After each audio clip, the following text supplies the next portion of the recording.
Well, you know, to be fair, brother, I'm standing on the shoulders of giants and people who have done this work and research over the last 30, 40, 50 years. So let me not act as if this is anything original on my part. So I'm not reinventing the wheel, but collating the information that, you know, other studious persons have done and have helped me to basically create a picture. So can we just put up the first slide? Something that's familiar to all of us will recognize this picture. And of course, this is the continent of Africa as you're looking at it.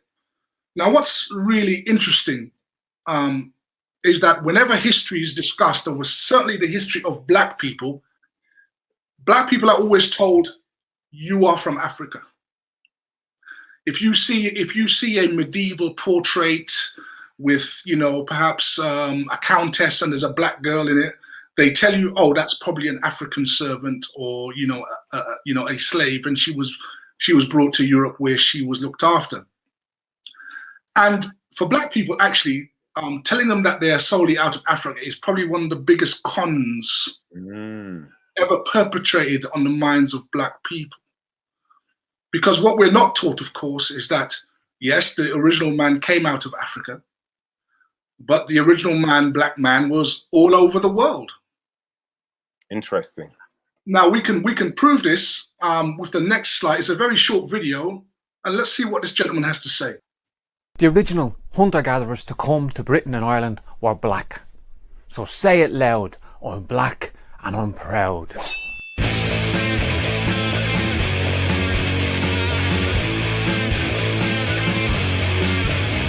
So-called Cheddar Man, a hunter-gatherer and one of the first people to populate the islands of Britain and Ireland, turns out to have dark skin, black hair and blue eyes. Now this shouldn't come as a surprise to most Irish people. If you look around Ireland today, it's evident that the... There you go. So here's a gentleman admitting, right, that the original Irish, and we know, of course, on the British Isles, the original man was a dark-skinned man called Cheddar Man. So how is it that in our life we're constantly seeing paintings that don't feature very many Black people, if at all? Mm-hmm. And the answer to the question is the next slide. Most of the famous works of art that we've seen from history are fraudulent. They are fake. And doesn't that make sense? Why? Because if the first man of these islands was a dark-skinned person, well, why wouldn't the rulers, the monarchs, kings and queens of this country also be dark-skinned? Let's move on. Here is an interesting picture. Of course, this is not a Black man, but this man his name is Charles Lennox. Right? Lennox is a Black name. Definitely, Lennox is a Black name. If you Google this man's name, this is the picture that you will see. Okay. Next slide. This man here, called John Mackey, wrote a book, and he's a contemporary, right, of Charles Lennox. And in his book, he actually describes Charles Lennox. Next slide. Notice at the very bottom where he underlines. Can you see it? Well-shaped, black complexion, much like King Charles. So John Mackey, a contemporary, and he was a spy working for the Secret Service, described Charles Lennox as a dark-skinned person, much like his father. Who was his father?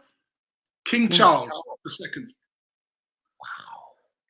So we go from looking at what we think are original paintings of white European kings and queens, but the reality is they've admitted a lot of those paintings are fake, and then the contemporaries of these characters tell you that they were Black. Next slide. Now, this is the King Charles II, who is supposed to be the father of the previous character who was described as Black. Does this character look Black to you? Did this character father a Black Charles Lennox? Wow, Next slide. Wow. or did this character father him? This is Charles II. His nickname was the Black Boy. For those of you who've driven through Tottenham and driven down Black Boy Lane, or you've gone to have a drink at the Black Boy Inn, this is the person who has that name. That's his nickname, Charles II, Black Father of Charles Lennox that we just previously saw. The paintings that we looked at before are fakes. Next slide. Last week, for those of you who are listening, we quickly looked at some queens, didn't we? The one on the far left is Queen Charlotte of Great Britain and Ireland, who ruled between 1808 and 1818. She sat on the British throne. The lady in the middle, everybody knows, that's Queen Victoria. That's actually her granddaughter. That's the granddaughter of Charlotte. And the lady on the right is Princess Victoria of Prussia. She is the granddaughter of Queen Victoria. Wow. So before Queen Victoria came, there was black DNA. And after Queen Victoria, there's black DNA. So what's going on here, people? Why are we not taught this history in our schools? What do you think's going on? It's a whitewash, man. Answers on a postcard, please. And the interesting thing about this, you see, is that oh goodness me, Charlotte, right? Her origins are German, right? She's actually from Germany. And Princess Victoria on the far right, her father is a guy called Frederick III, who was the German emperor. So what is this? What's this all about? Well, we have black British and we have black Germans. Next slide. You may not realize it, but obviously the royal family are known as the House of Windsor. They changed their name, right, because of sentiments during the war, because their original name is German, right? It's Saxe Koberg Gotha. That is their real surname, right? Now, Koberg the Saxe Koberg Gotha is an area in Germany. Next slide. This is the crest of the area called Koberg. So we have black Germans, we have black German crests. So what are we trying to say? What we're trying to say here is that we are indoctrinated when we believe that all black people have come out of Africa. No. Black people were all over Europe long before anybody else. They built up royal houses, they built up dynasties. And these people are the descendants of the original black Germans that ruled these lands and ruled the British Isles also. Now, interestingly, of course, that's not the situation today. So what happened? Let's just run this next video where I'm going to show you something very interesting. And home of a unique race of people, the Black Irish. It was under the press ganging of Cromwell that hundreds of people from Cork, Kilkenny and Drogheda were expelled to the West Indies. They would have arrived just as the first importations of African slaves took place. So, both cruelly uprooted from their homes, Irish and African Negro shared a common suffering, a common grievance, and for the most part lived together in peace and common understanding. I wonder if we can just, I want you to run that again, but let me just explain what they're saying there if you missed that. The narrator was basically saying that these black people on the island of Montserrat were taken from Ireland and brought to the Caribbean, where they were uprooted just like the African slaves. So again, this story that all black people who end up in the Caribbean are from Africa is not entirely true. Please just run the video once again and listen to what the narrator actually says. And home of a unique race of people, the Black Irish. It was under the press ganging of Cromwell that hundreds of people from Cork, Kilkenny and Drogheda were expelled to the West Indies. They would have arrived just as the first importations of African slaves took place. So, both cruelly uprooted from their homes, Irish and African Negro shared a common suffering, a common grievance, and for the most part lived together in peace and common understanding. Wow, he said it. He said, Right? he said, yeah, he said Irish, Negro. So both of them were black. Both were Wow. black, right? And it's not just the Irish, of course, it's a Scottish as well, right? Wow. And what happened is that they were driven out, right, during the days of Oliver Cromwell, put on ships and sent to the Caribbean, where they worked alongside the African slaves, right? The ones who were enslaved from Africa. What happened is they were recategorized as being one people. Mm. The only clue or the difference where you could tell that they were different is because the Irish people, being indentured laborers, did not have their names changed. Where the slaves out of Africa the enslaved out of Africa had their names changed. They were chattel.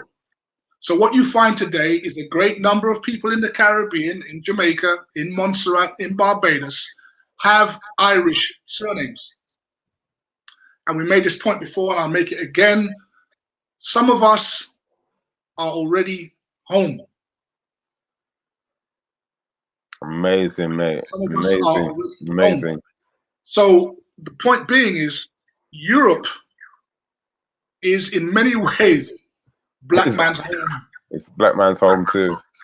See? So when your kids are wondering about where they're from, this is the sort of stuff they need to know. It's a bit like someone stealing your car, taking the logbook, respraying it, and then you meet them on the high road and you try and run them down. They tell you, no, this is my car. I got the logbook, mate. I've always had this car.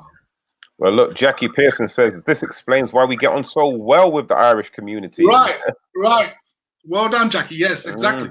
Right. And it also explains no blacks, no Irish, no dogs. Right.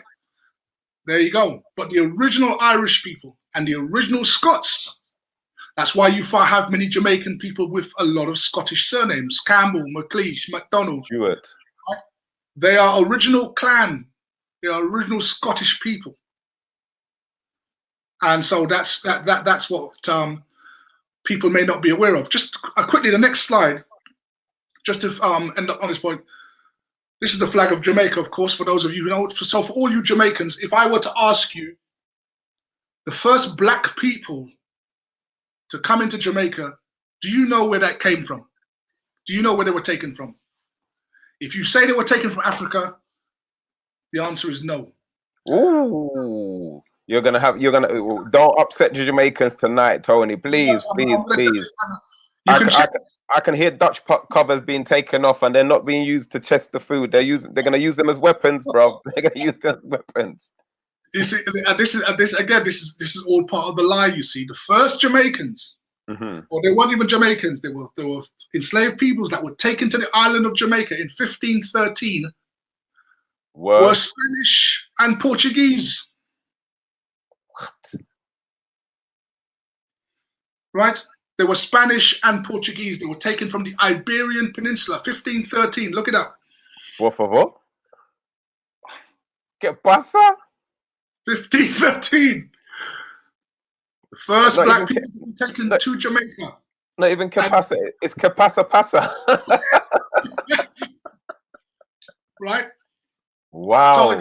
So here we are talking about black people from Germany, black people from England, black people from Spain.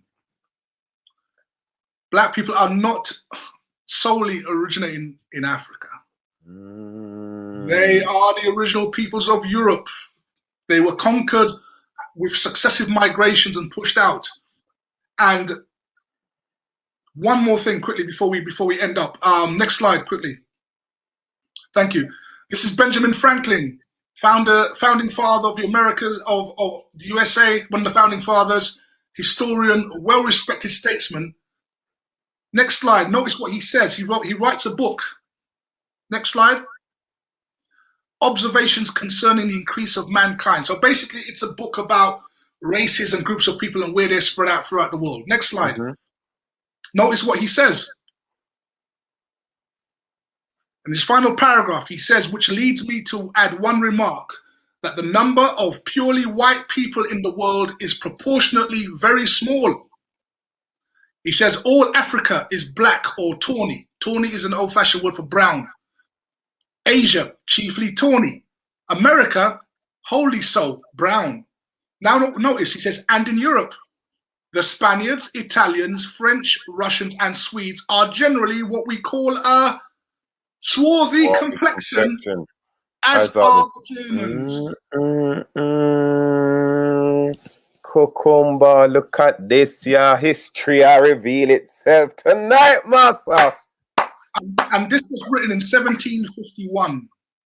Wow. So up to 1751, there was a very large population of black Europeans, and many of them were put on ships and sent to the New World, where they were categorized alongside those taken out of Africa, and then given a history that you all came from Africa.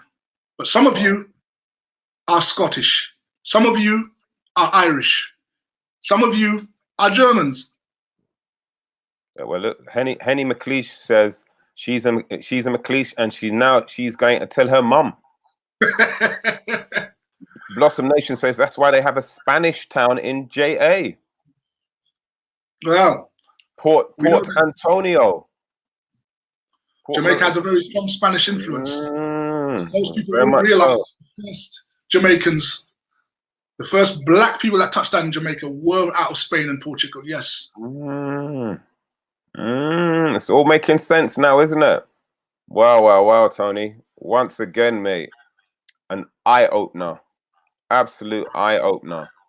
And I love the way how you're presenting this with the writings and the findings, so that we can see it for ourselves. And I'm sure one or two of us is going to do a little bit more research into this and find out even more gems of truth. Wow, absolutely wow. So listen, let's give Tony a round of applause for that, man.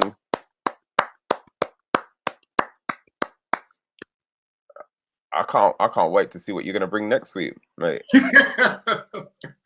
No, it's a fascinating history. Black people are they're a special people. They just don't they know they are, but they don't know what they are. So we'll be breaking that down. I reckon the Queen's watching this, mate. She's like, yes, tell them about my family. Tell them. Tell your Philip. leave the darkies alone. They're family. Hey, I hate you. Philip? Oh, listen, we'd like to say thank you to each and every single one of you who've been tuning in this week.